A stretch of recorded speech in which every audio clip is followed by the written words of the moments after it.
Season 3, Episode 2, Fantasy Baseball Statistics. Welcome back. Here we are taking it to the next level.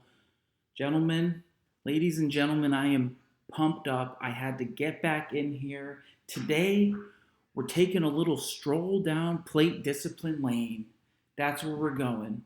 Because I just want to bring you along with how I'm analyzing and how I'm doing it. I'm showing you guys the recipe. I'm pulling back the curtain.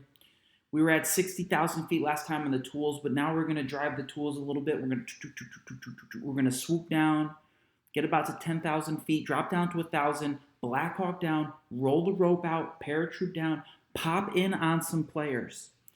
So big scale metrics looking at plate discipline, but then dropping into the player, and that's when we take a peek. We got projections, we got exit velocities.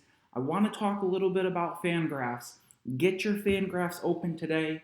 I'm going to walk you through. We're going to do this together. Fangraphs is adopting a little bit of baseball savant type metrics. They're pulling them over.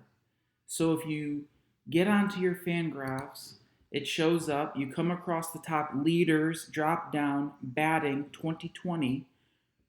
You can see along the bar here, we got the dashboard is first, standard, advanced, batted ball, so on. At the very end, StatCast. And look, it's got the yellow new. Fangraphs knows that they need some StatCast. They got to pull it over. And I didn't mention this, but on the home page, where it's sorted by WAR, to the left 5 columns, there's a new column, EV, exit velocity. Fangraphs getting all slick, calling exit velocity EV or max EV. So we'll see. We might just start calling it EV, but they know that we need to have those numbers.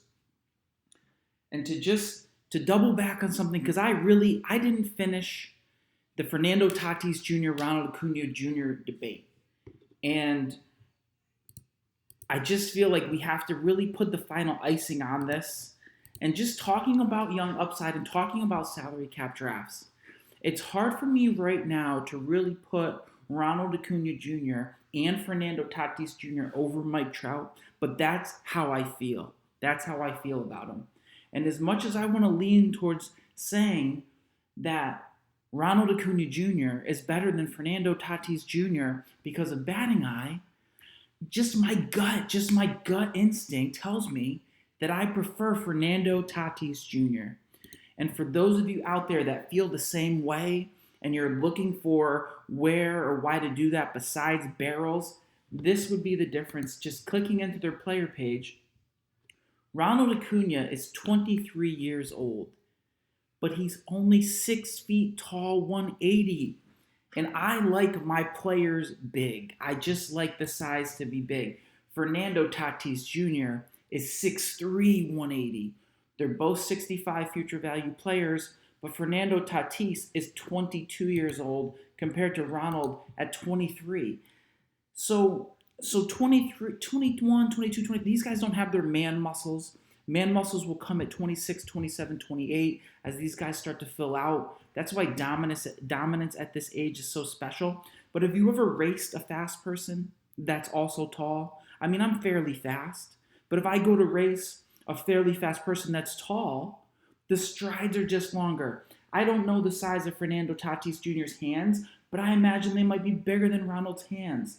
So the ball is smaller, the bat is smaller, there's just a little bit more torque in his game, and he plays a premium position of shortstop.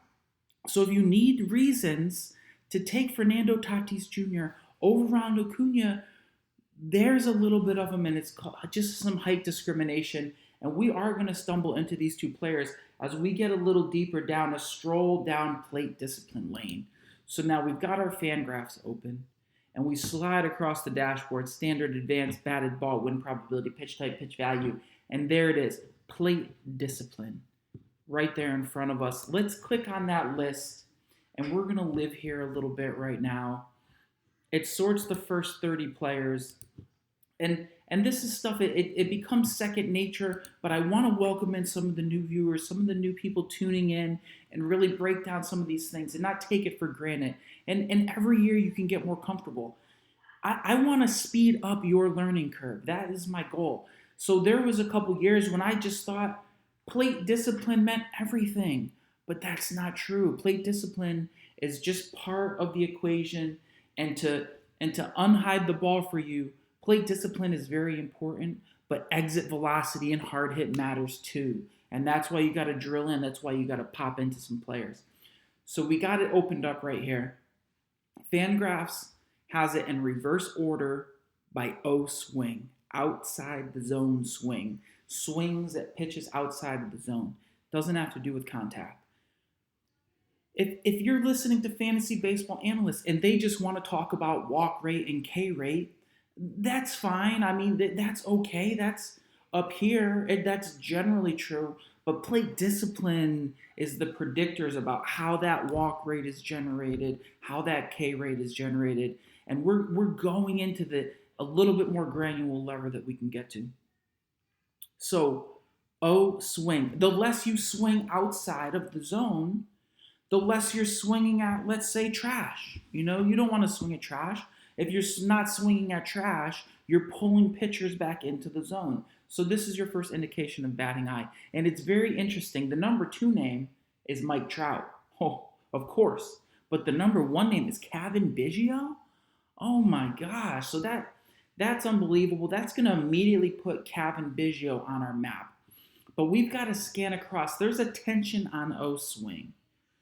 The tension on O swing, not swinging outside the zone, I believe is directly contrasted with your Z contact. Z means in the zone. So Z contact and O swing, you got to kind of balance them, and every player is different. Contact in the zone is important because if it's a strike, I need you to come and get it. And really, overall, the reason I had to bring you guys through this exercise is I'm looking for my fifth player.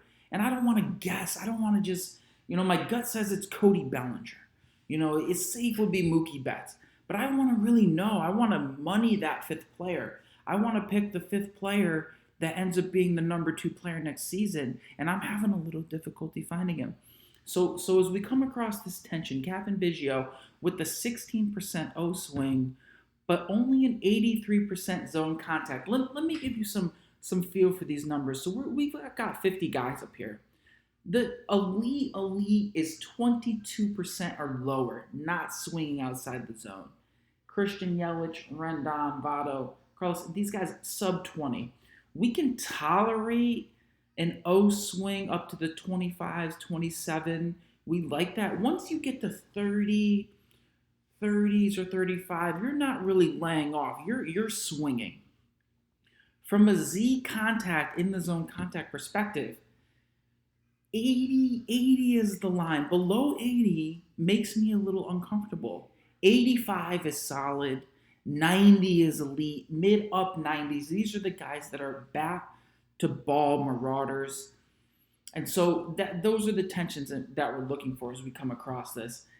I have a missing link that is O contact, and that's going out and getting stuff outside the zone and hitting contact, and that should be your final differentiator. But for today, we're just going to see O swing, Z contact, but how power and hard hit really is the telling factor there. And it'll give us a chance to look at a little bit of projections. So we've got a Cavan Biggio here. Got Cavan Biggio, we're going to pop in. Cavan's 25 years old. You wonder, damn, Cavan may have one of the best eyes in the game. Well, the Z contact is only 83%.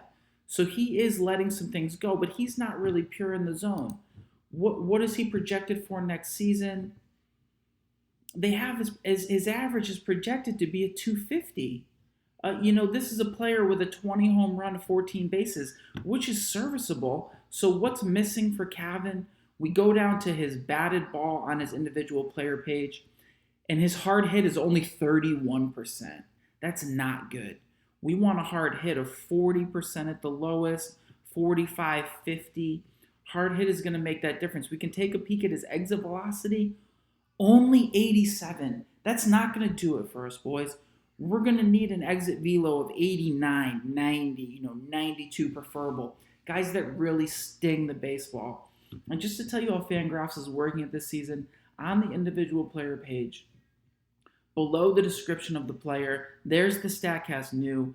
On those tabs, if you press one of those tabs, it'll immediately pop your screen down to that, and then you can scroll back up to the players. But let's keep going. Mike Trout, first ballot Hall of Famer stud, and this kind of shows you what a stud might look like.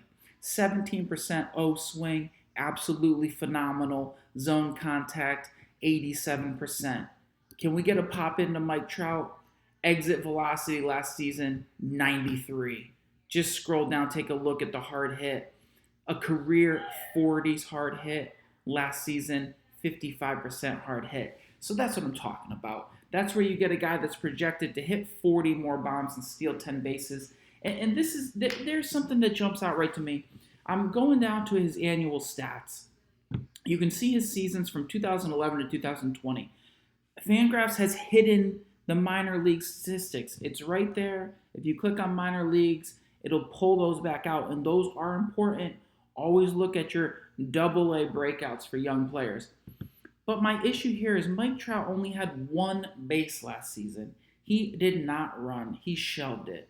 He is 29 and a half years old. He may not run. 10 steals may be too much. But 41 dingers after doing 45 this season before might be a little light. Mike is shifting over to his power years, and I think the speed is probably gone, besides for some easy cash bases that he might cash in on. We keep going. I'm not going to pop in on every dude, but look at these tensions here. Max Muncy lays off. Great eye. Zone contact's a little low, so he's not elite.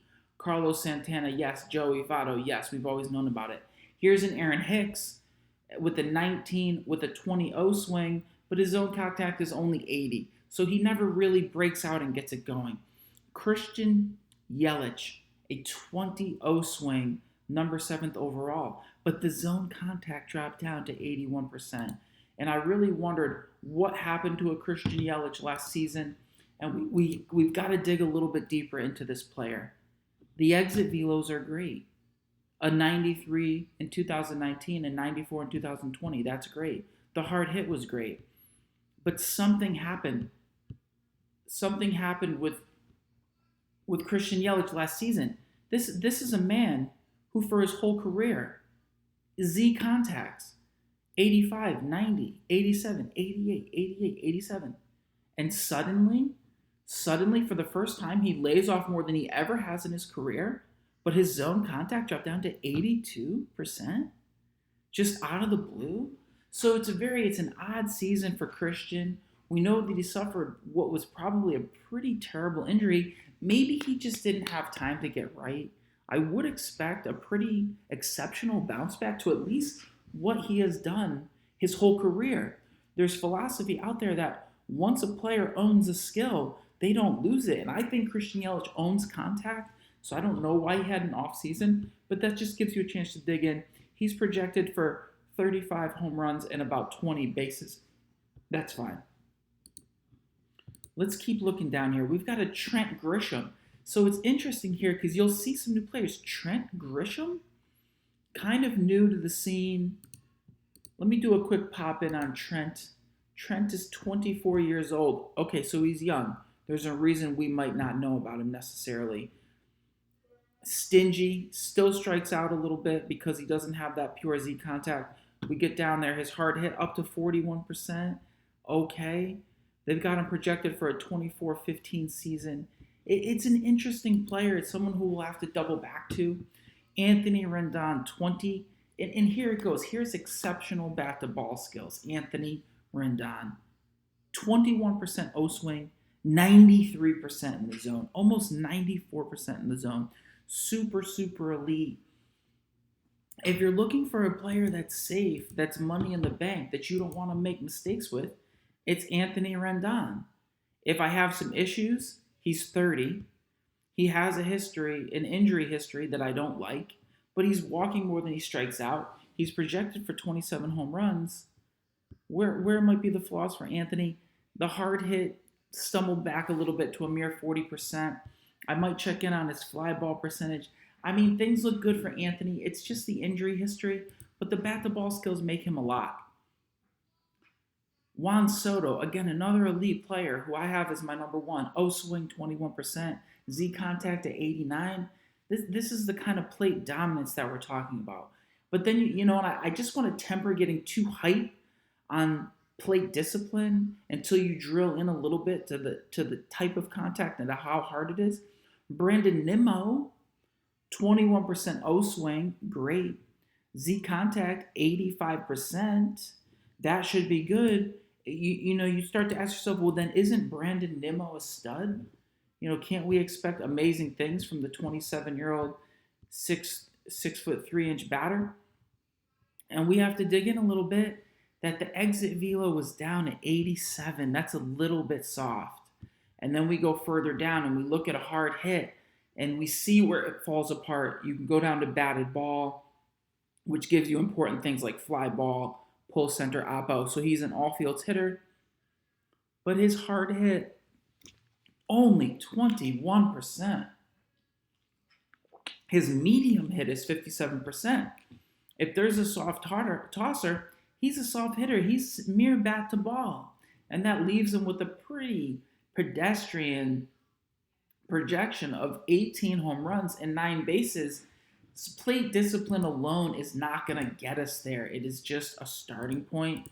And Brandon Nimmo really is the perfect example of that.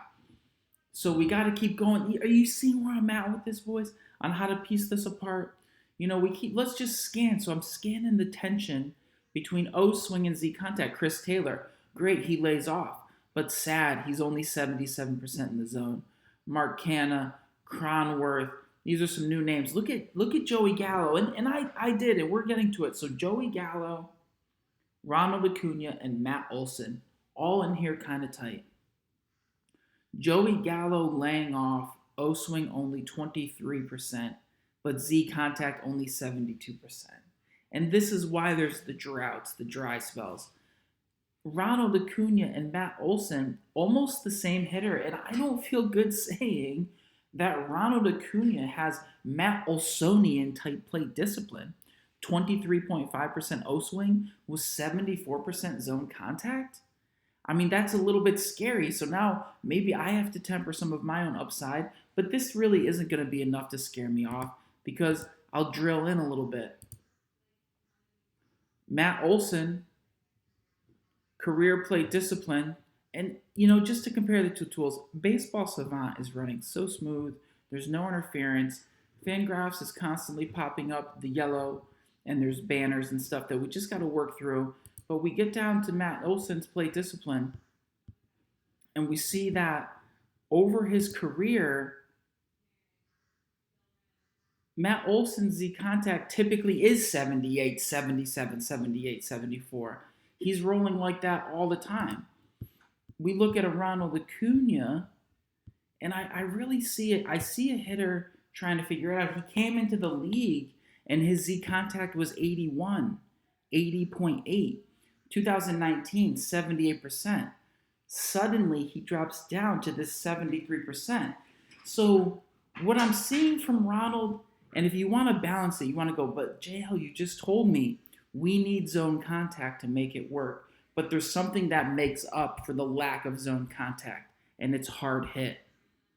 Ronald Acuna's batted ball since he entered the league. 44% hard hit, 56% hard hit, and last season, 51% hard hit with a 92.4 exit velo.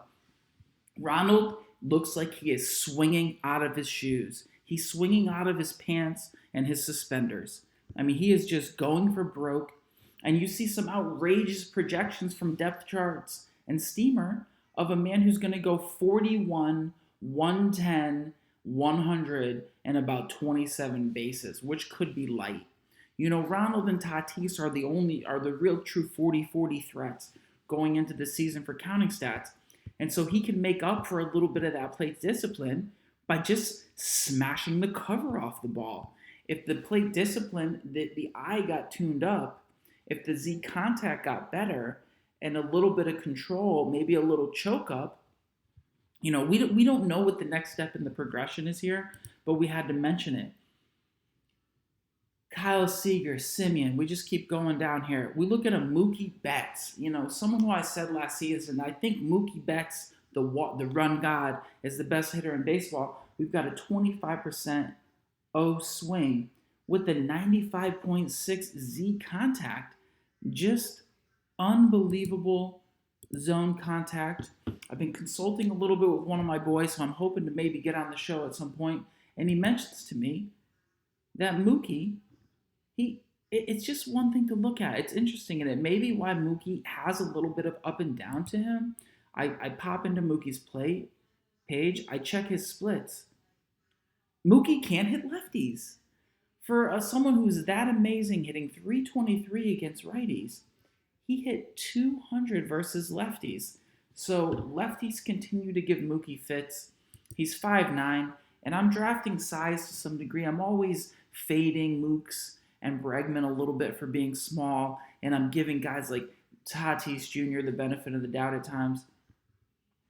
So I think you guys are seeing what I mean by this tension, and this is where Z contact itself will give you that money in the bank feeling, but you gotta pop in and you gotta cross it with your hard hit. Michael Brantley, 25 O swing, 92% in the zone. Goldschmidt, 85% in the zone. Who else is really interesting here? Jose Ramirez, pretty tight with the eye. So Jose Ramirez had a great season. He's 26% O swing. You can deal with that. 88 to 89% zone contact. And that's where you really want to be. You want to be 85 to 89. You're very good bat to ball. You obviously can live at a 26% O swing.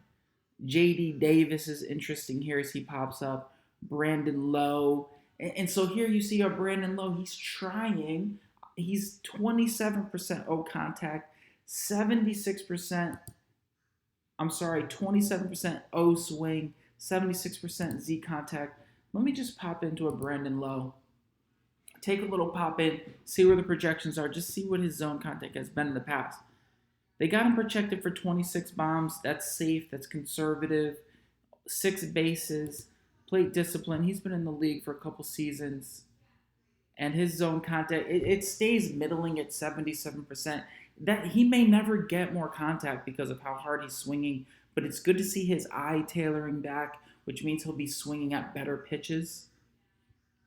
One thing to show you on the player page, and we discussed this a long time ago, I don't need to dive into the nuance here, is there's 2 plate disciplines on Fangraphs. There's plate discipline and there's pitch info plate discipline.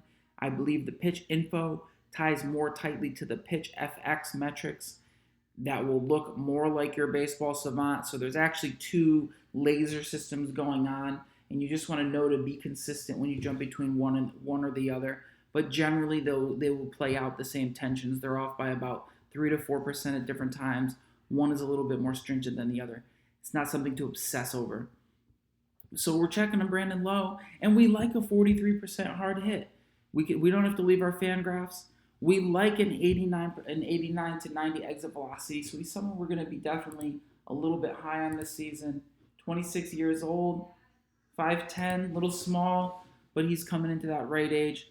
Let's keep going here. Max Kepler, a breakout I predicted a little while ago. 27% on the O swing, a little higher, but the zone contact, 93.7, will continue to hit. We got a Vlad Guerrero Jr. Eye's going to get better. 84% contact in the zone. Let's keep going here. Machado. So I'm going to drop down to the second page because I want to find a Fernando Tatis. We'll keep going until we find him. A lot of names here. Nick Lopez, it's going to be irrelevant. So O swing really isn't the best metric. You could sort Z contact and look at it from that perspective and then have your eye run the other way. Freddie Freeman is up here. How did Freddie do it? Freddie's 28% O swing. He swings. He's 86% zone contact. So that's obviously a tolerable way to work. Freddie had a great season working just like that. I pop in. I just want to take a peek at Freddie's projections. They got Freddie on a casual 34 home runs, 100, with great hitting ratios.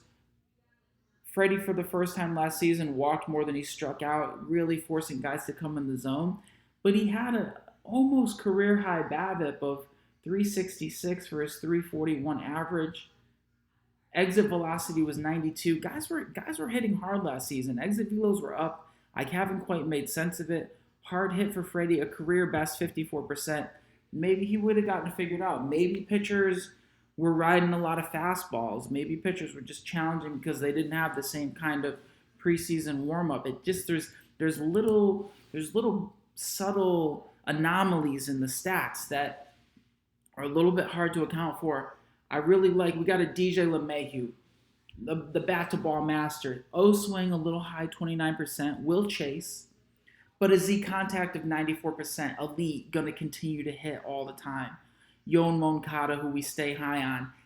Come on, Yoan, come back under 30. He's 29% O swing, 86% in the zone. We like that a lot. I just want to get a little taste of what they think Yoan's going to do next season. We got Yoan projected for a pretty temperate 23 home runs, 7 stolen bases.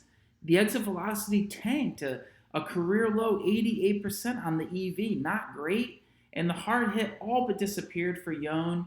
But he's 25 years old. He's 6'2". He's made of muscle. His future value is a 70. That's 5 points over both Tatis Jr. and Acuna, which shows you there might be more upside in the tank. But that prospect reports don't always get it right. These guys change as they evolve. I mean, Juan Soto, I think, was only a 55 future value. You know, Trey Turner's here, great contact. And you were moving into the guys that reach a little bit. And Tatis Jr., 29.6% O swing, 79% Z contact. Let's pop in here. So Fernando Tatis was better in the zone than Ronald last season. The exit velocity of 96 is just outrageous. We've got projections of 38 home runs, 110 runs, 100 ribbies, 25 bases. I mean, even the projection systems have Ronald and Tatis just locked in step for step with each other on a 40 home run upside, 30 bases, and they don't really want to project more than that. I mean, to project 40 steals, I mean, someone really has to be lightning. I don't know if they'll even give that, to a Trey Turner. Saying they're a lock for over 40 home runs, it's a little aggressive. But I think most likely between one of the two of those players, if they're healthy for a full season, they're going over that number. Ronald's probably 45-35. Tatis could give you either one. I think Tatis might trail a little bit in bombs because he's a little flatter, but the bases could be 35-37 depending on the green light. And we check out Tatis, the O swing for the last 2 seasons. Every season is a small season for Tatis.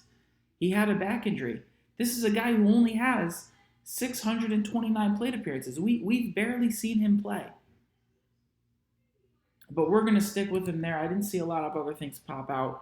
Longoria, Keener Faleva. So you start to see, you've got to step back from the stat and start to see the gradient. You got to see where it gets thick. And so a lot of guys hit between 30% and 38% O swing. That's a tolerable amount of O swing. We've got Rizzo in here, Ketel Marte, Pete Alonso, all with this 33% O swing, 1 in every 3 outside they swing at. And then the zone contact makes a difference. Pete Alonso, 85% in the zone. I like that from a power hitter. Ketel Marte, 93%. Rizzo, 92% zone contact. We got a Luke Voit here, 83%, a little lower for Luke. But the O swing starts to not make as much of a difference. Carlos Correa is at the bottom of the list here. I haven't even taken a look at the next 50, taking me, but then it gets reckless. If your O swing is 40%, 41%, I mean, Eloy Jimenez pops out, 41% O swing. Rafael Devers, who I may have gotten too high on because of 95 mile per hour plus hard hit, Rafael Devers is 42% O swing, only 75% zone contact. Neither of those are good. He might have been hitting the ball a lot hard, but not the right pitches, not getting the right average. Eloy is swinging a lot. So those guys will have to tighten their game up in one way or another. Here's a Starling Marte. It tells you the story. He's 38% O swing, swings at everything, but he's 89% zone contact. So don't test him. Don't come in the zone on him like that. Alberto Mondesi, a very problematic 37% O swing with a Joey Votto 73% zone contact. So he'll really have to tighten that eye up. And I don't know how much a player can move from season to season. That's where I wanted to take you on this little trip down plate discipline lane. And the reverse will apply eventually when we get into some pitchers that they're trying to make hitters chase outside the zone. They're trying to not be hit in the zone. But we're going to save pitchers for another day. Let's just jump over to one other little piece here as we're on that hunt for who really is the number 5 best hitter. I'm completely comfortable still with Soto, Trout, Fernando Tatis Jr., and then Acuna. I'm going to switch it today because he's 6'3", and he's a year younger. And we get into, as I said, not every metric is important. Nothing is the best or the worst, but there's some I do favor. And I favor them because what I would call year-to-year stickiness. Guys that show up on this year one year tend to be guys that show up on this year the next year. Does it have some predictive power? And so where I want to go back is to Baseball Savant leaderboards. We touched on it yesterday, expected statistics, and that xWOBA, expected weighted on base average. In 2019, I'm back a year. I changed the year. I hit update. We see Mike Trout, Bellinger, Yelich, Rendon, Alvarez. There's Soto at 8, Betts, Springer, Freeman, Judge, Soler, Olsen. These guys are all here. Acuna at 18, Harper at 22, and they all had xWOBAs of 380 or above. Alex Bregman, 380, Conforto. And we probably even, let's just do it here. We could go back to 2018, and we could take a peek at those xWOBAs. There he is again, Mookie, Trout, Yelich, Judge, Rendon, Harper. So they continue to populate this list of xWOBA. xWOBA is a very strong predictive stat. So now let's get to last season, 60-game small sample. Soto, Freeman, Harper, Ozuna, Corey Seager, Tatis Jr., Bell, Acuna. The guys I don't trust are Will Smith, Justin Turner. I know that I'm not going really up high for them. Jesse Winker, but there's a Jake Cronworth. Jake Cronworth, who I had to zoom in on. Let's see if I can pull him back up on the graphs, because I read a comment on Cronworth, and I'm like, Cronworth? I mean, on a short season, you would almost probably have to own the 26-year-old Jake Cronworth. And then underneath Fangraphs, when they write a little blurb for him, a well-rounded lefty bat who plays an excellent second base, Cronworth projects as the Padres' every second baseman for the next decade, as they are very high on him. Very good plate discipline, looking like he's going to hit 280. Hard hit, 36%. Just want to check his plate discipline real quick. The O swing is only a 19. The ZO contact is a 92. So he's going to hit very well. It's just a new name when we're rounding out. These guys are probably going to get lost in the mix because we've never heard of them. But really, the quest for the number 5 player isn't over. I'm going to have to continue to look. Is it Bryce Harper? Am I ready for the 28-year-old Bryce Harper? I want to say that he just didn't, is Cody Bellinger. He dropped down to 38 last season.